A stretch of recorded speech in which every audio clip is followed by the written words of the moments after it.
Mukama yebazibwe bantu ba Katonda balungi mbabuzaako mu linnya lya Mukama waffe Yesu Kristo ng'era nsaba Mukama atuweemu omutukuvu atukulembere nga tugabana obubaka obwa leero emmere y'omwoyo etujjukiza okutambulira mu butukirivu n'okwenenya nga tukoze ensobi kubanga Mukama ffenna atuwadde akakisa abakyaliwo nga tuli balamu atuwadde akakisa okwenenya tudde gy'ali akakisa akatuwadde ensonga lwaki tuli balamu abo bonna abataliiwo abavudde mu bulamu buno tebakyalina kakisa kwenenya neffe abaliwo atuwadde akakisa okwenenya. Olwaleero ngenda kwogerako ku bwakabaka bwa Katonda era mu bulamu bwaffe obw'omwoyo kubanga Katonda mwoyo. Obwakabaka bwa Katonda nabwo bwa mwoyo, tubulaba tuli mu mwoyo era tufuna obumanyirivu bwa bwakabaka bwa Katonda nga tuli mu mwoyo, nga tuli mu nsi ey'omwoyo. Ffe tuli bantu ba mwoyo ba bwakabaka obw'ekitangaala. Omuntu yenna w'omutunuulira osobola okulaba ekyo amaaso go kye galaba, naye Mukama waggulawo amaaso go n'olaba mu nsi ey'omwoyo, omuntu aba afaanana bulala. Okugeza singa abaawo abantu nga basatu nga batambula nga bajja gy'oli ng'obatunuulidde, wano mu nsi yaffe etali ya mwoyo oba olaba abantu basatu, naye abantu abo singa babanga katugeze kwabo abasatu ng'omu ku bo mukristaayo era ng'alina enkolagana ne Yesu Kristo, omwoyo gwa Yesu Kristo nga guli munda mu muntu oyo, ng'alina enkolagana ne Yesu Kristo, waba ali omu ku abo abasatu, wano mu maaso kye tulaba bonna era bantu ng'aba bulijjo, naye mu mwoyo omuntu ono alina enkolagana ne Yesu Kristo, alina omwoyo wa Katonda ng'ali mu ye n'okwagala kwa Katonda. Mu mwoyo tafaanana ng'abalala. Mu mwoyo aba mulwanyi nga wa kiwago ng'aliko n'omuliro ogumwetoolodde. Kati ate oli bw'aba nga tali mu Kristo nga n'okwagala kwa Kristo n'omwoyo gwe teguli mu ye, ye abeera nga taliiko muliro, ate ye abeera alina dimoni ezimugoberera nga 10 n'okusoba, naye alimu okwagala kwa Kristo, alimu omwoyo wa Kristo, oyo ye abaako omuliro ogumwetoolodde era abamu aba akutte n'ekiso ekyakayakana omuliro, oyo aba mulwanyi mu nsi ey'omwoyo. So nga amaaso gaffe gano aga bulijjo abantu bonna olaba bafaanagana, naye nga ye sitaani alaba mu mwoyo, kati ye ayawula omuntu aliko omuliro n'ataliiko muliro. Kubanga oba tuli mu bwakabaka bwa kizikiza obeera mu bwa kitangaala. Oli bw'aba taliiko muliro na kitangaala kya Mukama ate abeerako dimoni nga zimugoberera nga nnyingi. Mu nsi ey'omwoyo kyeyawulira ddala, naye ng'ate wano tuba tetulaba mu mwoyo olaba ng'abantu bonna kye kimu. Kati awo sitaani watutegera akakodyo tulowooze nti ffenna tufaanagana, ali eyampuliriza nedda ffenna si kye kimu. Bw'oba ng'olina Kristo ng'ali mu mutima gwo, okwagala kwa Katonda nga kuli mu mutima gwo, mu mwoyo oli wanjawulo, oliko ekitangaala kya Mukama Katonda, oliko omuliro gukwetoolodde, ogwo omuliro gwe gwokya dimoni era sitaani tayinza kukusemberera ng'olimu omwoyo gwa Kristo munda mu ggwe. Era wano ku maaso gaffe tulaba abantu bonna abakristaayo kye kimu, naye oyo alimu omwoyo wa Kristo wanjawulo nnyo mu mwoyo, wanjawulo nnyo mu mwoyo, kubanga oyo aba wa Kristo, ke kabonero akalaga nti oyo wa Kristo si wa sitaani. Wadde wano ffe tulaba abantu bonna nga kye kimu.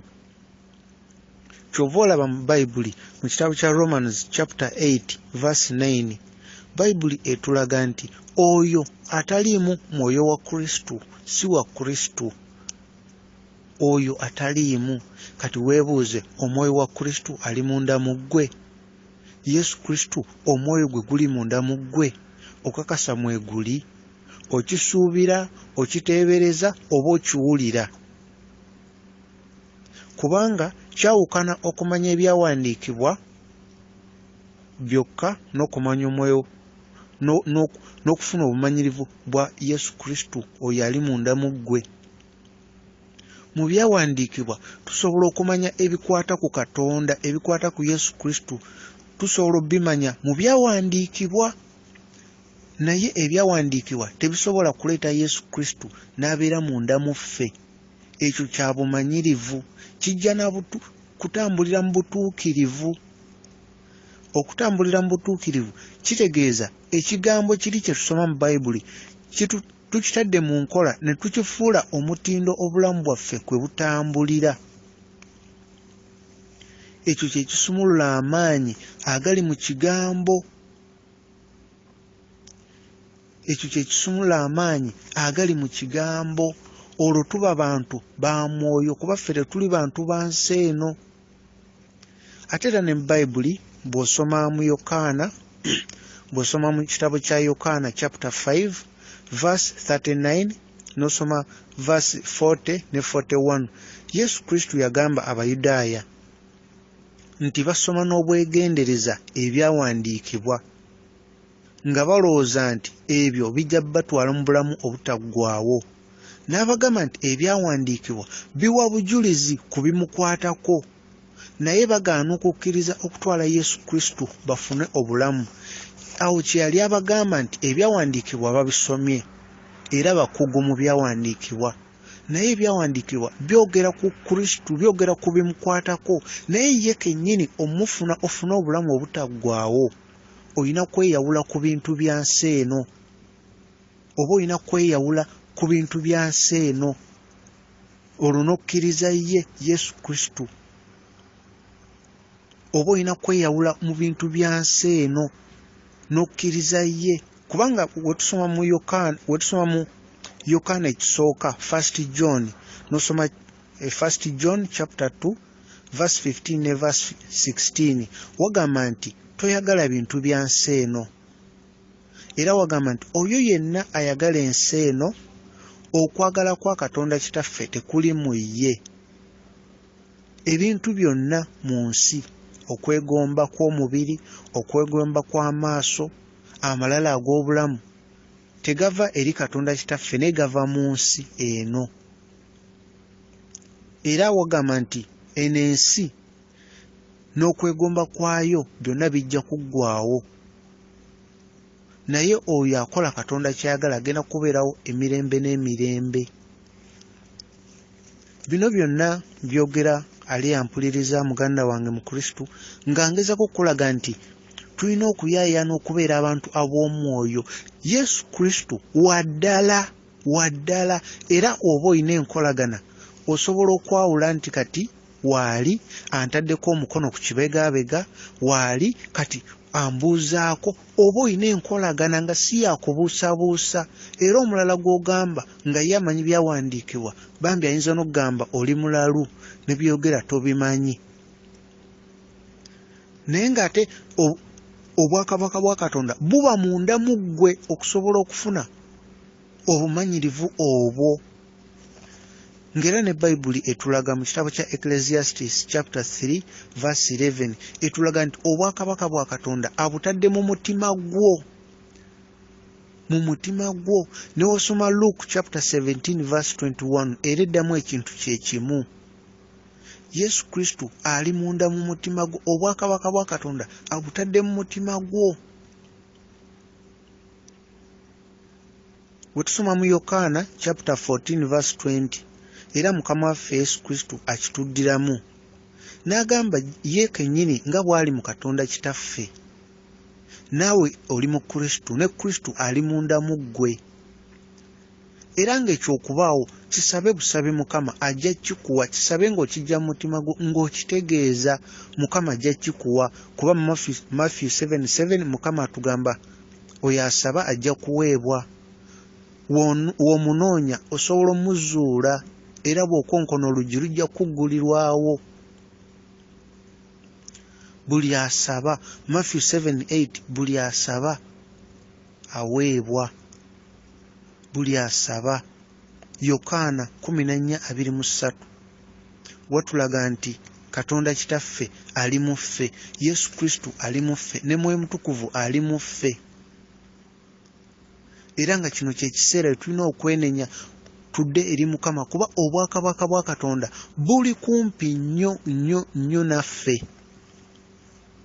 Nze mbadde namala ebbanga eriwerako nga nange ndi mulokole ng'era mutuufu nzikiriza mu Katonda nga nsaba nga nterendereza nga nsinza nga ngezaako nnyo okukola buli kimu naye mu butuufu nali simanyi nti waliwo ne kye bayita okufuna obumanyirivu Yesu Kristo. Nange era nali musoma mu Bayibuli naye ate kati kyempulira si kye nali, era nali sikisuubira nti waliwo n'ekintu bwe kiti. Kyova olaba nkikkaatiriza nnyo gw'aleeyawuliriza nkubuulira nti bw'obanga tokirina kuba tewaliyo redde abalina enkolagana ne Yesu Kristo nga yaddala nga si yakwogera ng'olina obumanyirivu ng'ayogera naawe ne woba mu mmotoka ne woba mu takisi gwe enkolagana yammwe eba weeri olaba obubonero obw'enjawulo n'omanya kati ali mu kwogera naawe kati akulaga kino kati akulaga kiri n'omanya nti yakulembera. Nga Bayibuli wegamba nti endiga ze ziwulira eddoboozi lye era zimumanyi azimanyi. Bayibuli nga bwekyogera era ddala bwe kiri, endiga ze ziwulira eddoboozi lye. Ekyo kiri mu Yokaana 10:3. Endiga ze zimanyi eddoboozi lye era kwegamba naawe oba n'enkolagana Yesu Kristo ojja kuba omumanyi nga si byakubuusabuusa nga ddala omumanyi.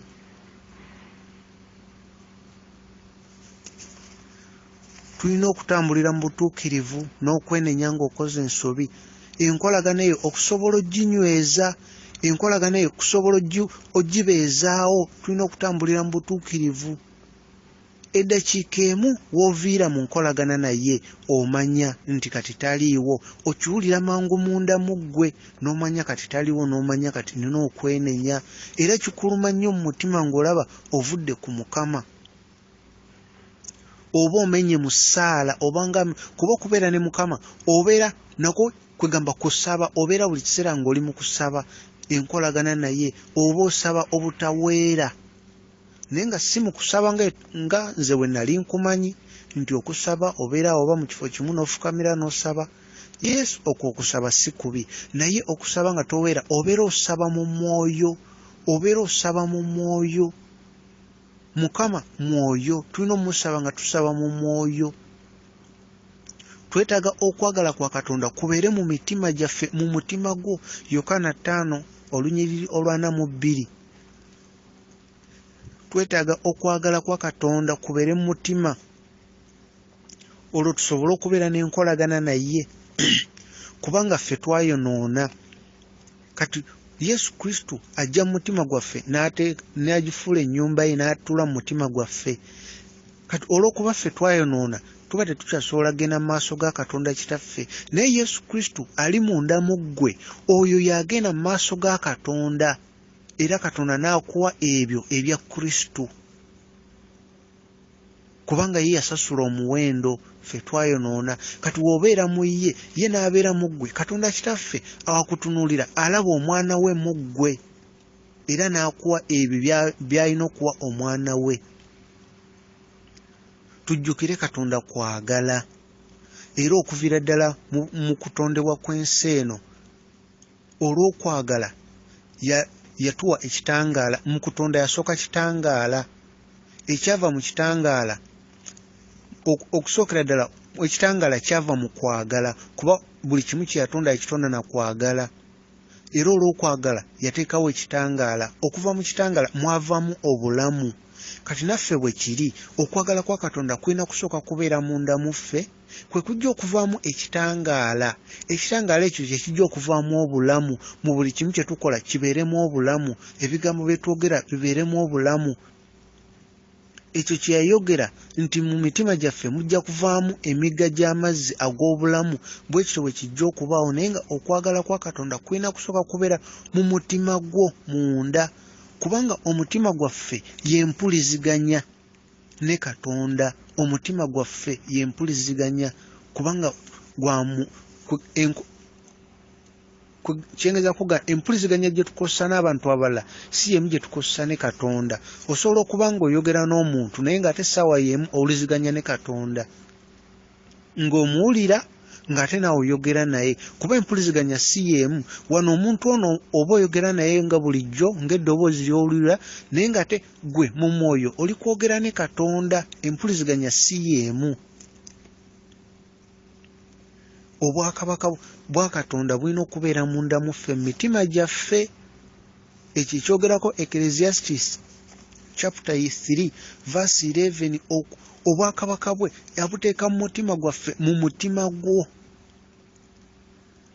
mu mutima gwo. Naye ekyo okubeerawo olina okuba ng'olina okwagala kwa Katonda kitaffe munda mu mutima gwo. Tujjukire bwe tuba tusaba Mukama kye yatuyigiriza, Matayo 6 olunyiriri olw'10. Bwe tuba tusaba bwe yatuyigiriza ne tugamba nti obwakabaka bwo bujje, by'oyagala bikolebwe ku nsi nga ebikolebwa mu ggulu. Kati obwo obwakabaka bujja mu mutima gwo, era ebyo by'ayagala bikolebwa ku nsi nga ebikolebwa mu ggulu nga biva mu mutima gwo, nga biviira ddala mu mutima gwo. Ye Mukama atunuulira mitima. Sitaani ye akozesa bwongo na ndowooza. Kyova olaba ye Sitaani ateekawo obukodyo n'ateekawo n'ennaku nga z'olaba ennaku ezo eza Sitaani nga Christmas. N'aluteekawo Sitaani ye ng'akimanyi mu ndowooza y'abantu bagenda kulowooza bakuza lunaku Mukama waffe lwe yazaalibwa, so nga Sitaani alimba. Nga Sitaani akimanyi mu ndowooza y'abantu, akimanyi bategese kwambala bulungi, bagende babeere mu kyaki basabe, babeere bamu kwabo bagenze okusaba nga bambadde bulungi, bagende bakyalire ku mikwano gyabwe, balye emmere, bajaguze, nga kiri mu ndowooza mu bwongo. Naye ate mu mutima Katonda gwalaba nga waliyo ebigendererwa birala bye bagenda okukola kw'olwo olunaku mu kusanyuka ne mu kujaganya, ng'ebigendererwa birala. Ate ye Mukama atunuulira mutima. Kati ye Sitaani kyava ateekawo ennaku ng'ezo abantu bajaganye nga wano ekifaananyi kungulu kya kusinza Mukama, naye ng'ekiri wansi mu mutima kw'olwo olunaku ebigenda okukolebwa ate bisinga kusanyusa Sitaani. Emikolo gyonna ebivulula ebibaayo, omwenge lwe banywa, kugamba obubenje ne bubaawo, Sitaani ye eri n'akuba n'asanyuka, naye nga Katonda alaba ye kiri mu mutima. Kati Yesu Kristo tulina mmuteeka mu mutima gwaffe.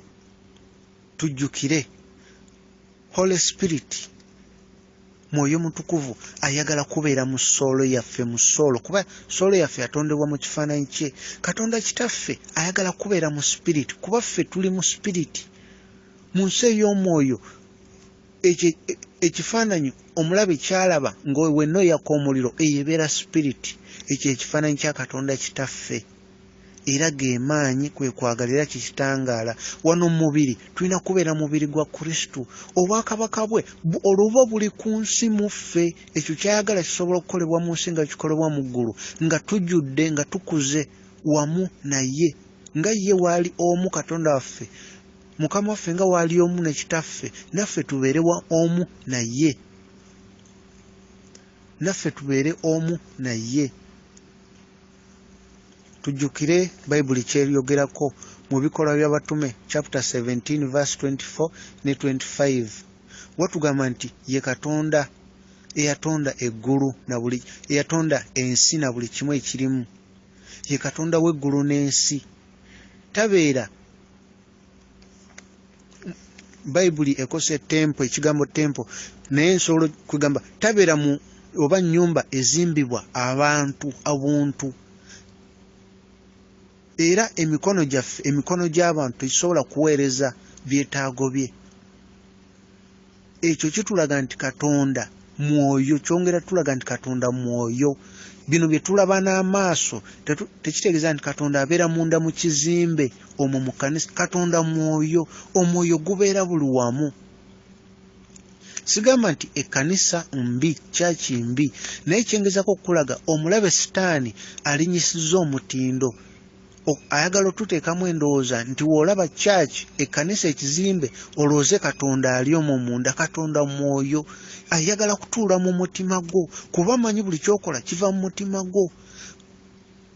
Katonda abeera mu mutima gwo. Kyova olaba tosobola kweka kibi mu mutima gwo n'olowooza okikwese Katonda n'ofukamira n'osaba naye nga mutima gw'omanyi olina by'osirikidde by'oganye okuvaako naye ng'obikwese mu mutima gwo oba weerimba wekka mu mutima gwo Mukama mwatuula ng'oyagala omanye Mukama obe n'enkolagana ne Yesu Kristo oba olina okujja buli kimu ky'omanyi ekibi mu mutima gwo Mukama mazima agatadde mutima gwo buli kibi osobola okitegeera olina okyeyawulirako ddala n'okivaako kubanga Bayibuli etulaga tewali nkolagana eri wakati wa kizikiza na kitangaala tewali nkolagana ekitangaala we kijja ekizikiza kivaawo ekitangaala oluvaawo ekizikiza nga kijja tebiina nkolagana kati wobanga olina ekibi kyonna ky'osirikidde mu mutima gwo naye nga naawe oyagala kubeera muntu wa mwoyo weerimba mukwano tekisoboka oba olina okweyawula ku buli kimu tutambulire mu butuukirivu tutambulire mu kwenenya obwakabaka bwa Katonda bukuli kumpi nnyo ggwe atafunanko obumanyirivu obwo bukuli kumpi nnyo ebiseera tebigenda kweyongera kubeera birungi embeera egenda kweyongera kubeera mbi naye ggwe alina Yesu Kristo mu mutima gwo eyo embeera embi tegenda kutuukako tegenda nakukosa n'onaabeera mu makkati gaawo kwegamba awantu ng'embeera mbi ludda na ludda gwe ogenda kubanga buli kyokola kigenda bulungi eyo embeera tegenda kutuukako kubanga obutego bwonna omulabe sitaani bw'aleeta abuleetera mu mubiri bukosa omubiri naye ate bw'obeera mu mwoyo tebusobola kukosa ebyokulwanyisa byonna omulabe byaleeta bw'obeera mu mwoyo tebisobola kutuukako kuba mu mwoyo oliko omuliro gukwetoolodde n'ekitangaala kya Mukama tebikwata naye bw'oba toli mu mwoyo byonna omulabe byaleeta bigenda kukwata go ge mazima Yesu Kristo ayagala kubeera mu mutima gwo mwayagala okuteeka ennyumba ye mu mutima kati ekibi kye tukwese mu mutima kye kiremeseza Mukama otuwa okubikkulirwa era kye kituleetera obutalaba mu mwoyo ekibi ekikwekeddwa ku mutima oba olina okweyawula ku buli kimu ne weeba nnamba ya ssimu ng'ogina mu masimu go ng'omaye n'ennamba omulaba agikozesa okutwala mu kyamu ennamba giggyeemu omanye ly'ekkubo oligadde osalewo okunoonya Mukama Katonda okuva mu mutima gw'osalewo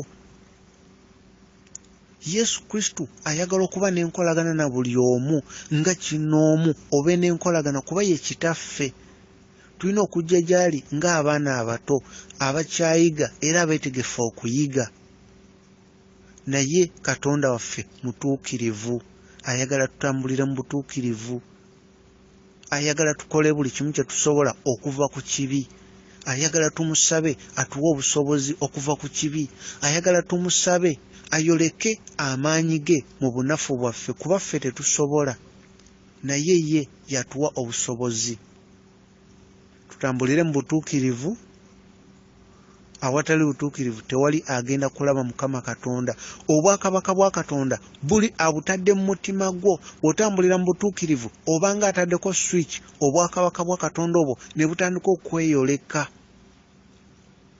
buli mu mutima gwo naye wotambulira mu butuukirivu buli kimu kitandika okweyoleka ojja kumanya ebiri buli wamu mu ggulu wonna neewalla obwakabaka bwa Katonda buli mu mutima gwo Mukama mwabutadde Yesu Kristo ayagala kutuula mu mutima gwo oba olina okuggyawo buli kimu ekyekizikiza ekiri mu mutima gwo Yesu Kristo n'alyoka ajja n'atuulawo mu mutima gwo Mukama abakuume tutambulire mu butuukirivu n'okwenenya